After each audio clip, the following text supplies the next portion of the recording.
মাখানীৰ ক্ষীৰ বনাবৰ কাৰণে মই দুজনৰ হিচাপত লৈছোঁ। 2 কাপ, এই কাপটোৰ 2 কাপ মাখানী লৈছোঁ আৰু তাৰ লগত ইয়াৰ গাখীৰ 4 কাপমান লৈছোঁ আৰু ইয়াত ড্ৰাই ফ্ৰুটছ, আপোনাৰ ওচৰত যি আছে সেইটোৱে ইউজ কৰিব পাৰে। ওচৰত খিচমিচ আৰু এলমণ্ড আছে, মই সেইটো ইউজ কৰিছোঁ।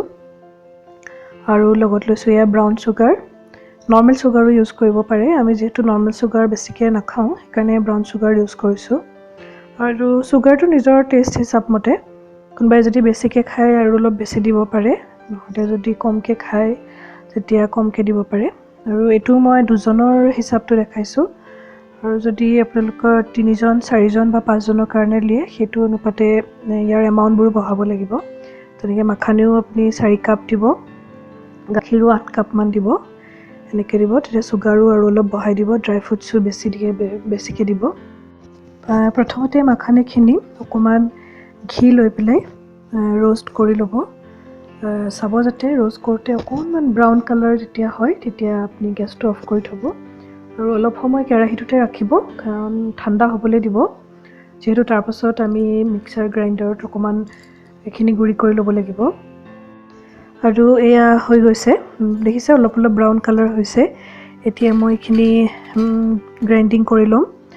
অলপ অলপ ব্ৰাউন কালাৰ হওঁতে অফ কৰি দিব। আৰু যিখিনি কেৰাহীটো যিটো গৰম হৈ থাকে সিমানখিনিতে অলপ সময় ৰাখি দিব। মই 15 মিনিটমান ৰাখিছোঁ। আৰু এইফালে গাখীৰ উতলাই আছোঁ। গাখীৰখিনি আপুনি পায়স বনাওঁতে যেনেকৈ ধৰক গেছটো কমাই দি পেলাই অলপ অলপকৈ উতলিবলৈ দিয়ে, তাৰপাছত চাউলখিনি যেনেকৈ দিয়ে, ইয়াতো তেনেকৈ সেই গাখীৰখিনি আৰু অলপ সময় উতলিব দিছোঁ। ইয়াৰ পাছত মই সেই মাখানীৰ যিখিনি গুড়ি সেইখিনি দি দিম।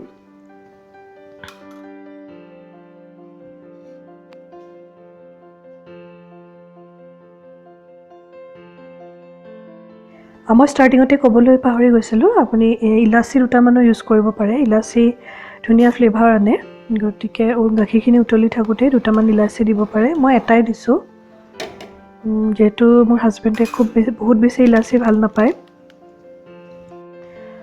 এয়া হৈছে আৰু গাখীৰখিনি অলৰেডি দেখিছে কিমান কমি গৈছে।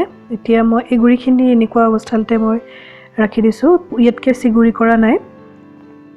আচলতে মোৰ অলপ বেছিয়ে হৈছিলে গুড়িটো, ইমানো গুড়ি হ'ব নালাগে আচলতে, কিন্তু ইমানতো বেয়া নালাগে খাই। এতিয়া মই এইখিনি গাখীৰত দি দিম অলপ অলপকৈ। ইয়াৰ পিছত অলপ ভালকৈ মই লৰাম। এইখিনি দেখিছে কমি যায়, যিহেতু গাখীৰত দিয়াৰ লগে লগে এমাউণ্টটো কমি যায়। এতিয়া এইখিনি 5 মিনিটমান মই উতলাম। ইয়াৰ আচলতে চাউলৰ এনেকৈ কুক হ'বলৈ অলপ সময় লাগে, ইয়াত তেনেকুৱা একো কথা নাই, সেইকাৰণে খুব কম সময়তে হয় এই ক্ষীৰটো। এতিয়া 5 মিনিটমান উতলোৱাৰ পাছতে সম্পূৰ্ণ হৈ যাব। এয়া মই লৰাই আছোঁ অলপ অলপ লাহে লাহেকৈ। আপুনি গেছটো খুব কমাই দিছোঁ। ইয়াৰ পাছতে মই এতিয়া ব্ৰাউন চুগাৰখিনি দি দিম। আৰু ব্ৰাউন চুগাৰ আপোনাৰ হিচাপ মতে দিব, আৰু মই যিটো হিচাপ দেখাইছিলোঁ সেইটো ইউজ কৰিব পাৰে। আৰু যদি আপুনি মিঠা বেছিকৈ খাম বুলি ভাবে, সিমান তাতকৈ বেছিও দিব পাৰে। আৰু ব্ৰাউন চুগাৰৰ যিটো মিঠাটো অকণমান কম হয়, সেইকাৰণে অলপ বেছিকৈ দিব লগা হয়। এয়া 2 চামুচ দিছোঁ আৰু অলপ দি দিছোঁ।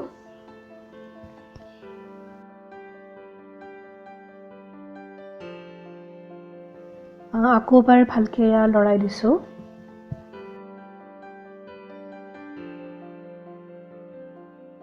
এতিয়া যিখিনি ড্ৰাই ফ্ৰুটছ আছিলে সেইখিনি ওপৰতে দি দিম। এলমণ্ডখিনি মই দীঘল দীঘলকৈ কাটি দিছোঁ, খিচমিচখিনি এনেকৈ দি দিছোঁ।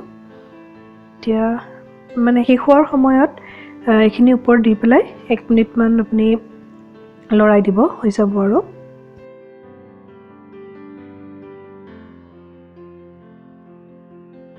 এয়া দেখিছে কিমান কম সময়তে ইমান ধুনীয়াকৈ মাখানীৰ ক্ষীৰ ৰেডি হৈ গৈছে।